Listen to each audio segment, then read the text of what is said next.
അപ്പോൾ topic 3 nation States unification of Italy, Germany and Britain.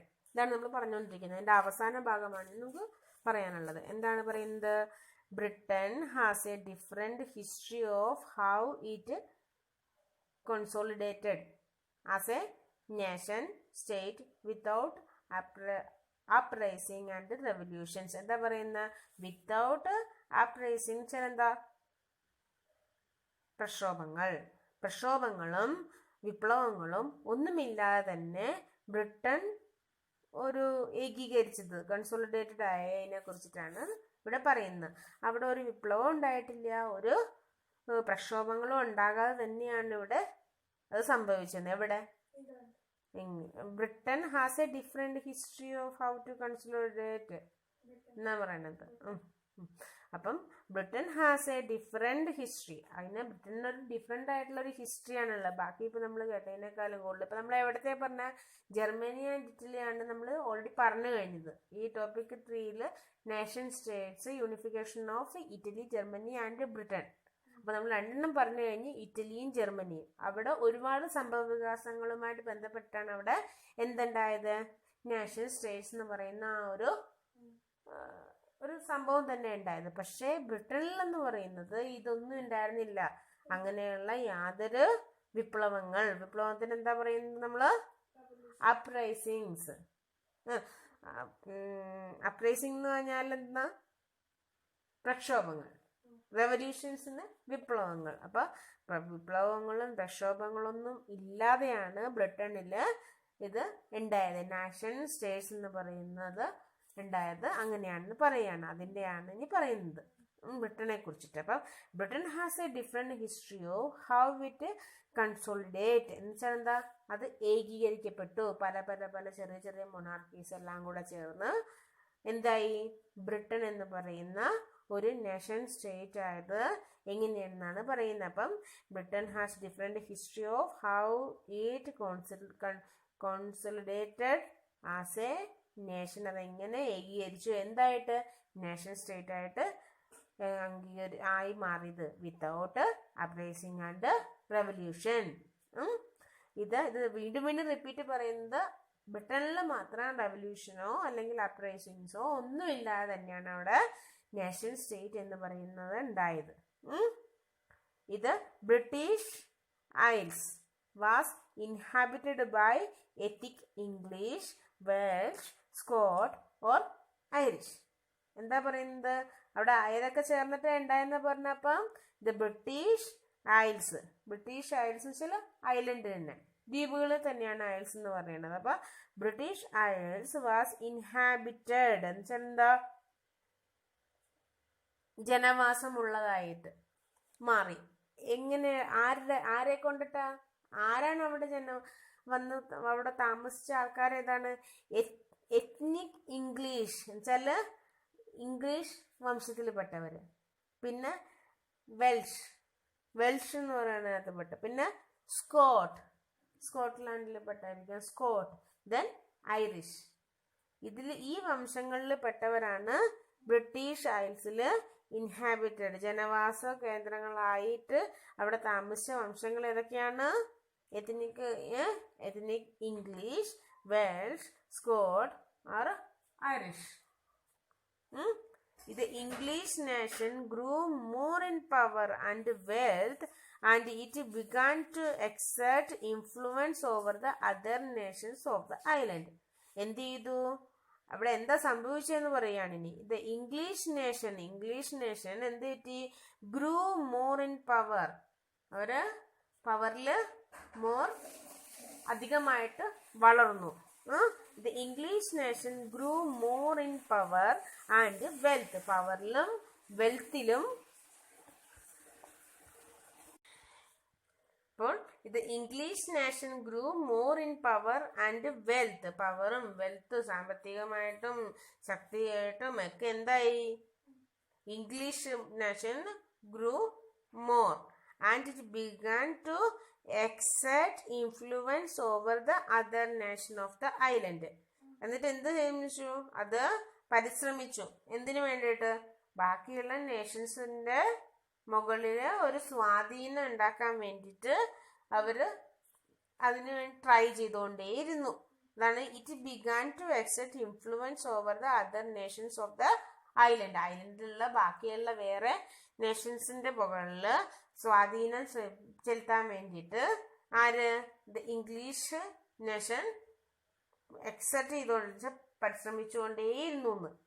അങ്ങനെ last the concept of nation state with England as the centre, അങ്ങനെ England centre ആയിട്ട് എന്ത് സംഭവിച്ചു, ആ ഒരു നേഷൻ സ്റ്റേറ്റ്സ് എന്ന് പറയുന്ന ആശയമില്ല, കൺസെപ്റ്റ്, ആ ആശയം നിലവിൽ വന്നു.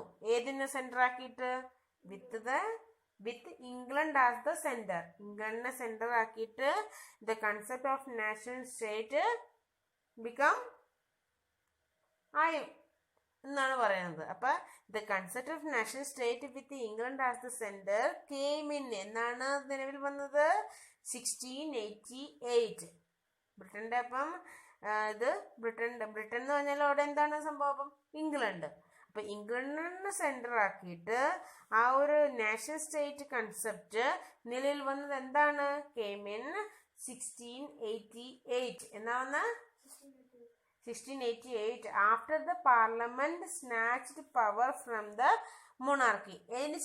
എങ്ങനെയാ വന്ന ഈ പറഞ്ഞ 1688 എങ്ങനെയാ വന്നത്, ആഫ്റ്റർ ദ പാർലമെന്റ്, ഏത് ഇംഗ്ലണ്ട് പാർലമെന്റ് അല്ലേ, സ്നാച്ച്ഡ് എന്ന് വെച്ചാൽ തട്ടിയെടുത്തു. എവിടെ നിന്ന് പവർ, എന്നാലും പവറാണല്ലോ തട്ടിയെടുക്കേണ്ടത്, അധികാരം. പവർ എന്ന് വെച്ചാൽ എന്താ, അധികാരം. എവിടെ നിന്ന് തട്ടിയെടുത്തു, ഫ്രം ദ മൊണാർക്കിന്റെ അടുത്തെന്ന് വെച്ചാല് രാജഭരണം പോലെയുള്ള പ്രവിശ്യ ഭരണം നടത്തുന്ന ഏതോ ഒരു രാജാവിന് തുല്യനായിട്ട് നിൽക്കുന്ന ഒരാളുടെ കയ്യിൽ നിന്ന് എന്ത് ചെയ്തു, ഇംഗ്ലണ്ട് സെന്റർ ആയിട്ടുള്ള ആ ഒരു പാർലമെന്റ് പവർ സ്നാച്ച് ചെയ്തു, തട്ടിയെടുത്തു. ഇന്ന് 1707 എന്ത് പറ്റി, 1688 പാർലമെന്റ്, ഏത് പാർലമെന്റ്, ഇംഗ്ലണ്ട് സെന്റർ ആയിട്ടുള്ള parliament snatch the power from the monarchy. In 1707, the Act of Union between England and Scotland resulted in the formation of the United Kingdom of the Great Britain. എന്താണ് അടുത്തത്, എന്താണ് പറയുന്നത്, അതാണ് main ആയിട്ട് ഇപ്പോഴും നിലവിലുള്ളതായിരുന്നു അല്ലേ, ഏതാണ്, United Kingdom of Great Britain. ഇപ്പൊ ഏതാ ഇത് വന്നത്, ഏതോ ഒരു ബില്ല് വന്നായിരുന്നല്ലോ അതിന് മുമ്പ് വരെ. ഇപ്പൊ എവിടെയാ ബ്രിട്ടന്, ബ്രെക്സിറ്റ് വെച്ചിട്ട് ഇപ്പം ബ്രിട്ടൻ വേറെയാ, യുണൈറ്റഡ് കിങ്ഡം യു കെയിൽ പെട്ടതല്ല എന്ന് പറയുമെങ്കിൽ അതിന്റെ കാര്യങ്ങൾ നടന്നുകൊണ്ടിരിക്കുന്നത്. അതിന്റെ ഇടയ്ക്കാണ് നമുക്കിപ്പോ കോവിഡ് അല്ല ബാക്കിയുള്ളത് യൂറോപ്പിൽ ബ്രിട്ടൻ ബ്രെക്സിറ്റ് വെച്ചിട്ട് അതിൽ നിന്ന് യുണൈറ്റഡ് കിങ്ഡത്തിന്റെ കീഴെ നിന്ന് പോരാനായിട്ട്, അതാണ് ബ്രെക്സിറ്റ് എന്ന് പറയുന്നത്. ബ്രെക്സിറ്റ് അപ്പൊ എന്ന് നിലവിൽ വന്ന 1707, എത്ര വർഷം, എത്ര നൂറ്റാണ്ടുകൾക്ക് മുന്നേ നിലവിൽ വന്നാണ് ഇപ്പൊ തിരുത്താൻ അത് മാറ്റാൻ ശ്രമിക്കുന്നത്. എന്താണ് അത് മാറ്റാൻ പറ്റാത്തത്, ബ്രിട്ടനാണ് ഏറ്റവും പവർഫുൾ ആയിട്ടുള്ള, ഏറ്റവും ബിസിനസ് എടുക്കുന്ന, ഏറ്റവും വരുമാനം ഉള്ളത്. അപ്പൊ ബാക്കിയുള്ളവർക്ക് ബ്രിട്ടൻ വിട്ടുപോയി കഴിഞ്ഞാൽ എന്ത് പറ്റും, യുണൈറ്റഡ് കിങ്ഡത്തിന്റെ ശക്തി കുറഞ്ഞു പോവും ഇപ്പോഴത്തെ ഒരു അവസ്ഥയിലും സാമ്പത്തികമായിട്ടൊക്കെയുള്ള നിലനിൽപ്പിന്റെ. അതുകൊണ്ടാണ് അതിന് അവിടെ ഉള്ളവർ സമ്മതിക്കില്ല, ജനങ്ങളുടെ ഇതാണല്ലോ അവർക്ക് ഇഷ്ടം, അടുത്ത പ്രസിഡന്റോ ആരാന്ന് വെച്ചാൽ അത് തീരുമാനങ്ങൾ എടുക്കാനായിട്ട്. അങ്ങനെയാണ് ഇപ്പൊ ഉള്ള ആള്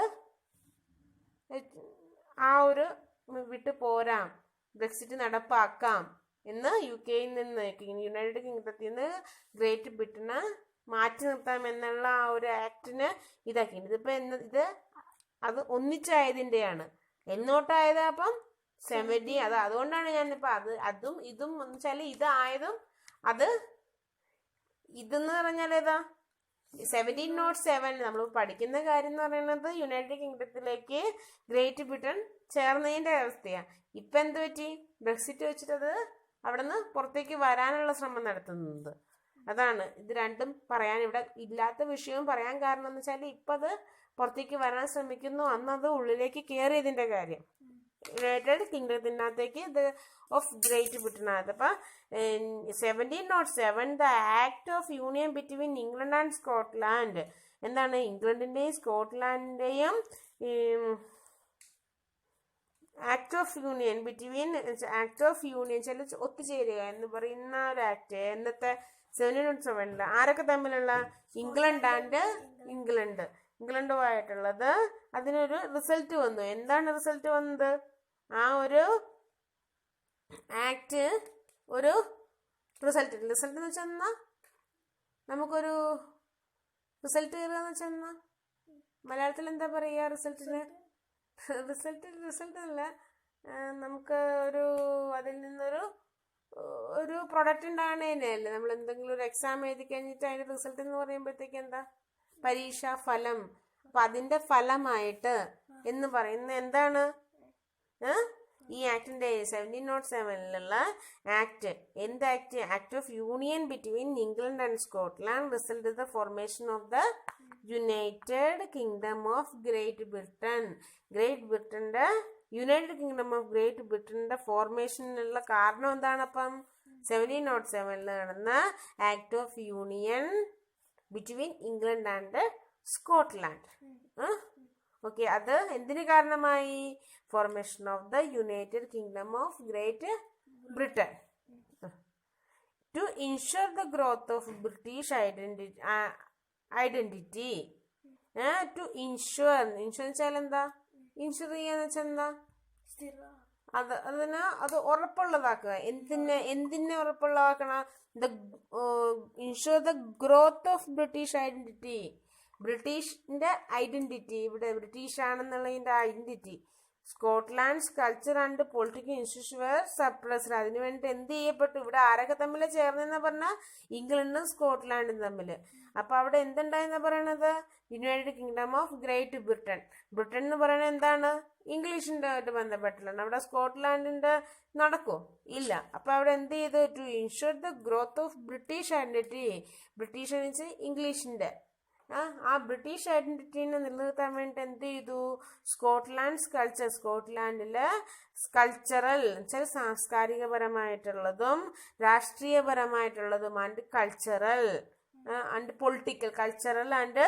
പൊളിറ്റിക്കൽ രാഷ്ട്രീയപരമായിട്ടുള്ളതും സാംസ്കാരികപരമായിട്ടുള്ള കൾച്ചറൽ ആൻഡ് പൊളിറ്റിക്കൽ ഇൻസ്റ്റിറ്റ്യൂഷൻസ് എന്നുവെച്ചാൽ സ്ഥാപനങ്ങളെ എന്ത് ചെയ്തു? വേർ സപ്രസ്ഡ് എന്താ?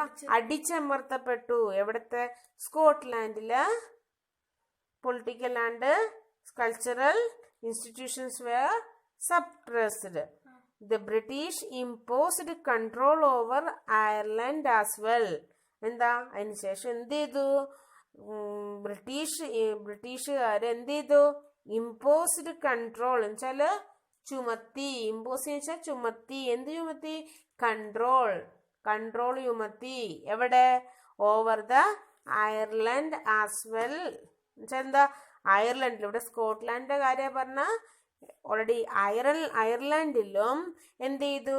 ബ്രിട്ടീഷ് അവരുടെ കൺട്രോള് ഇമ്പോസ് ചെയ്യാൻ വേണ്ടിയിട്ട് അവരുടെ അധികാരം എവിടെയും കൂടെ ഇത് ചെയ്തു? ഇമ്പോസ് ചെയ്ത് എവിടെയാ? അയർലാൻഡോടെ. സ്കോട്ട്ലാൻഡിന്റെ കൂടെ തന്നെ അയർലാൻഡിലും കൂടെ അവരവരുടെ പവർ ഇമ്പോസ് ചെയ്തു. ആര്? British. Ireland was deeply divide into 2 groups. Ireland എന്ന് പറയുന്നത് എന്തായി? അങ്ങനെ വാസ് ഡീപ്ലി ഡിവൈഡ് എന്ന് വെച്ചാൽ വളരെ ആഴത്തില് മുറിക്കപ്പെട്ടു. എങ്ങനെ? 2 രീതിയിൽ. അത് ഇതിന്റെ എഫക്റ്റ് കാരണം എന്ത് പറ്റി? അയർലൻഡ് വാസ് ഡീപ്ലി ഏതിന്റെ എന്നാ പറയുന്നത്? ബ്രിട്ടീഷിന്റെ കൺട്രോള് അയർലൻഡിനെ ഓവർ ചെയ്യാൻ വേണ്ടിയിട്ട് സ്വാധീനിക്കാൻ ശ്രമിച്ചപ്പോഴത്തേക്ക് എന്ത് പറ്റി? Ireland was deeply divide into 2 groups. അയർലൻഡിനെ ഡിവൈഡ് ചെയ്യപ്പെട്ടു. ഡീപ്ലി 2 ഗ്രൂപ്പ്സ് ആയിട്ട് അത് അയർലൻഡ് തന്നെ 2 ഗ്രൂപ്പ്സ് ആയിട്ട് തിരിഞ്ഞു. Catholic and Protestant. ആരൊക്കെയായിരുന്നു അത്? ക്രിസ്ത്യൻസിലുള്ള 2 ഇതാണ് വിശ്വാസങ്ങളാണ്, കാത്തോലിക്സ് ആൻഡ് പ്രൊട്ടസ്റ്റന്റ്. ഇത് ഇംഗ്ലീഷ് ഫേവേർഡ് ദ പ്രൊട്ടസ്റ്റന്റ് വെച്ചാൽ ഇംഗ്ലീഷുകാർ ആരെയാ സപ്പോർട്ട് ചെയ്ത്? Favoured the Protestant. പ്രൊട്ടസ്റ്റന്റ്സിനെയാണ് ഇംഗ്ലീഷുകാര് ഫേവേർഡ് ചെയ്തത്. And helped them establish their dominance. എന്നിട്ട് എന്ത് ചെയ്തു? അവരുടെ ആധിപത്യം സ്ഥാപിക്കാനായിട്ട്. ആരുടെ? പ്രൊട്ടസ്റ്റന്റ്സിന്റെ ആധിപത്യം സ്ഥാപിക്കാനായിട്ട് helped them establish their dominance over a large Catholic Irelands. എന്താ കത്തോലിക്കരായിട്ടുള്ള അയർലൻഡ്സിലെ ആൾക്കാരുടെ മുകളിൽ ആധിപത്യം സ്ഥാപിക്കാൻ ആരൊക്കെ പ്രൊട്ടസ്റ്റന്റിന് ആധിപത്യം സ്ഥാപിക്കാനായിട്ട് ആര് ഹെൽപ്പ് ചെയ്തു? English favoured the Protestant and helped them establish their dominance over a large Catholic Ireland. Large Catholic ഐലൻഡിന് മുകളിൽ ഇതാൻ വേണ്ടിയിട്ട് ശ്രമിച്ചു. ഇനി എന്താണ്? ലാസ്റ്റ് പോയിന്റ് ആണ്. In 1801, Ireland was forcibly incorporated into the United Kingdom after a failed Irish revolt. എന്താ പറയണത്? In 1801 എന്ത് സംഭവിച്ചു? Ireland was forcibly incorporated into the United Kingdom. ചില നിർബന്ധിച്ച് ഒരു അസഹകരണം, അയർലൻഡ് ഒരു സഹകരണം നടത്തി, സഹകരിക്കാതെ ആരുമായിട്ട്? ഇംഗ്ലണ്ട്, യുണൈറ്റഡ് കിങ്ഡവുമായിട്ട് അല്ലേ? അല്ല പറയും 1801 അയർലൻഡ് വാസ് ഫോഴ്സിബിളി നിർബന്ധിച്ച് incorporated into the United Kingdom after a failed Irish revolt. എന്താണ്? അയർലൻഡും ഐറിഷ് എന്നൊക്കെ പറഞ്ഞാൽ ഒരു സ്ഥലം തന്നെയല്ല, അയർലൻഡിലെ ഭാഷ ഇതല്ലേ ഐറിഷ് എന്ന് പറയുന്നത്. അപ്പൊ ഐറിഷിലെ ഒരു വിപ്ലവം, റിവോൾട്ട്, അത് പരാജയപ്പെട്ടു. പക്ഷെ എന്ത് സംഭവിച്ചു? അതുമായിട്ട് ബന്ധപ്പെട്ടിട്ട് Ireland was forcibly incorporated into the United Kingdom after a failed Irish revolt. എന്നുവെച്ചാൽ ഒരു ഫെയിൽഡ് ആയിട്ടുള്ള ഐറിഷ് റിവോൾട്ട് നടന്നെങ്കിലും അവരെന്ത് ചെയ്ത്? പരാജയപ്പെട്ടതാണെങ്കിൽ എന്ത് ചെയ്തു? നിർബന്ധിതമായിട്ട് ഇൻകോർപ്പറേറ്റ് ചെയ്തു. ആരുമായിട്ട്? In 1801 Ireland was forcibly incorporated into the United Kingdom. United കിങ്ഡമായിട്ട് ഇൻകോർപ്പറേഷൻ നടത്തി. നിസ്സഹകരണം ചെയ്യാമെന്ന് തീരുമാനിച്ചു. എന്തുകൊണ്ട്? സഹകരിക്കാതിരിക്കുക. After a failed Irish revolt. എന്താണ്? ഫെയിൽഡ് ആയിട്ടുള്ള ഒരു ഐറിഷ് വിപ്ലവത്തിന്റെ ഫലമായിട്ടാണത് അങ്ങനെ സംഭവിച്ചത്. Symbols of new Britain where in English language. എന്താണ് പറയുന്നത്? Symbols of new Britain in English language. അവരുടെ ഇംഗ്ലീഷ് ലാംഗ്വേജിലാണ് ഇത് സിംബൽ ഓഫ് ന്യൂ ബ്രിട്ടൻ. ബ്രിട്ടനിലെ പുതിയ സിംബൽ എന്ന് പറയുന്നത് എന്താണ്? ഇത് symbol of new Britain where in English language. ഏത് ലാംഗ്വേജിലാണ്? ഇംഗ്ലീഷ് ലാംഗ്വേജിലാണ്. ഇത് ബ്രിട്ടീഷ് ഫ്ലാഗ്, യൂണിയൻ ജാക്ക്. എന്താണ് അവിടുത്തെ ഫ്ലാഗ്? Union Jack. ഇത് British flag. The British flag, Union Jack and the British national anthem. എന്താണ് അടുത്ത എന്താ പറയുന്നത്? നമ്മൾ സാധാരണയുള്ള ഫ്ലാഗിന് ഓർമ്മ വരും നാഷണൽ ആന്തം ഉണ്ട്. അതെന്താണ്? God save our noble king എന്ന് പറഞ്ഞിട്ടുള്ള ഒരു ഗാനമാണ് നാഷണൽ ആന്തമായിട്ട് അവര് യൂസ് ചെയ്യുന്നേന്ന്. ഇത്രേ ഉള്ളൂ നമ്മുടെ ബ്രിട്ടനെ കുറിച്ചിട്ടുള്ള പോയിന്റ്സ്. അപ്പൊ നമ്മൾ 3 പഠിച്ചു കഴിഞ്ഞ് യൂണിഫിക്കേഷൻ ഓഫ് ജർമ്മനി എന്ന് വെച്ചാൽ എന്തെന്നാ? യൂണിഫിക്കേഷൻ നേഷൻ സ്റ്റേറ്റ്സ് എന്ന് പറയുന്ന ആ ഇത്. പിന്നെ Italy, then unification of Britain. പക്ഷെ അത് ഫോഴ്സിബിളി അല്ല ചെയ്തത്, നോർമലി അതങ്ങനെ സംഭവിക്കുകയാണ് ചെയ്തത്. അപ്പൊ topic 3 nation States, unification of Italy, Germany and Britain. ഇതാണ് നമ്മൾ പറഞ്ഞുകൊണ്ടിരിക്കുന്നത്. അതിന്റെ അവസാന ഭാഗമാണ് നമുക്ക് പറയാനുള്ളത്. എന്താണ് പറയുന്നത്? Britain has a different history of how it consolidated as a nation state without uprising and revolutions. എന്താ പറയുന്ന? വിത്തൗട്ട് അപ്രൈസിങ് എന്താ? പ്രക്ഷോഭങ്ങളും വിപ്ലവങ്ങളും ഒന്നുമില്ലാതെ തന്നെ ബ്രിട്ടൻ ഒരു ഏകീകരിച്ചത്, കൺസോളിഡേറ്റഡ് ആയതിനെ കുറിച്ചിട്ടാണ് ഇവിടെ പറയുന്നത്. അവിടെ ഒരു വിപ്ലവം ഉണ്ടായിട്ടില്ല, ഒരു പ്രക്ഷോഭങ്ങളും ഉണ്ടാകാതെ തന്നെയാണ് ഇവിടെ അത് സംഭവിച്ചത്. എവിടെ? Britain has a different history of how to consolidate എന്നാ പറയണത്. അപ്പം Britain has a different history. അതിന് ബ്രിട്ടന് ഒരു ഡിഫറെന്റ് ആയിട്ടുള്ള ഒരു ഹിസ്റ്ററി ആണുള്ളത്. ബാക്കി ഇപ്പൊ നമ്മൾ കേട്ടതിനേക്കാളും കൂടുതൽ ഇപ്പൊ നമ്മൾ എവിടത്തെ പറഞ്ഞ ജർമ്മനി ആൻഡ് ഇറ്റലി ആണ് നമ്മൾ ഓൾറെഡി പറഞ്ഞു കഴിഞ്ഞത്. ഈ topic 3 nation States, unification of Italy, Germany and Britain. അപ്പോൾ നമ്മൾ രണ്ടെണ്ണം പറഞ്ഞു കഴിഞ്ഞ് ഇറ്റലിയും ജർമ്മനിയും അവിടെ ഒരുപാട് സംഭവ വികാസങ്ങളുമായിട്ട് ബന്ധപ്പെട്ടാണ് അവിടെ എന്തുണ്ടായത്,